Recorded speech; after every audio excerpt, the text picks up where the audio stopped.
Good afternoon guys. Ayan kung nakikita nyo yan po. Ayan po. Tsaka ayun. Ayan, nakikita nyo yung mga manok natin. Tataka kayo bakit naiba na yung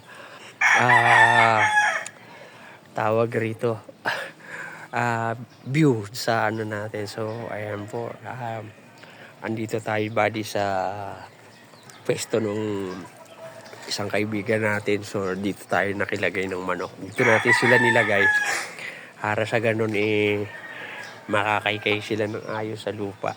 Tsaka ano kasi kilalo na tong mga bata natin ito. Tatlo na yan na magkakapatid. Ito, tsaka yan. Baka mapikilan o makaltis dun sa kulungan na ibon na pinaglagyan natin sila. Maliit na sila dun. So ayan. So ngayon, bali pangatlong araw na nila ngayon dito simula nung nilipat natin. At hindi ko na nakuna ng video na pagkalipat natin dito pinurga po natin yan sila lahat. So bagong purga yan kahapon.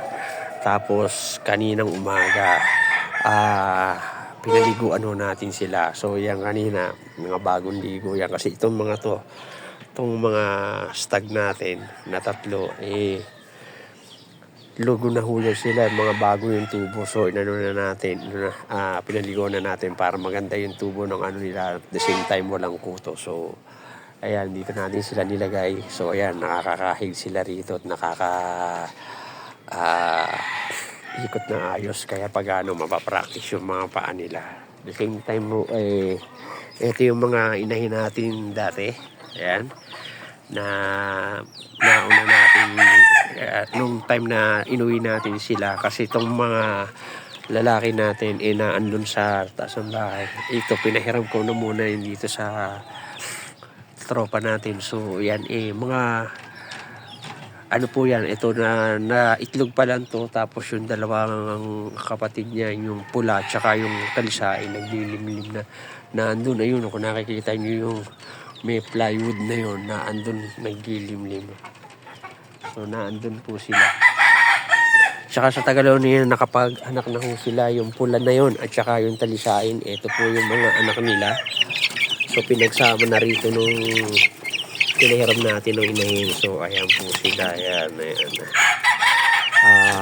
Apat po yan na lalaki at saka apat na babae. Bali ang napisa po lang dun sa una nilang dito na sila na misa dito sa lugar na to tig-apat po. Nag-live ka na? Oo. Nag-live na? Apat po na yung nila naging anak. So ayan po. So ayan na lang muna guys. So pag update ko kayo rito sa mga alaga natin rito once na ganun na sila. Nag-live ka na? Oo.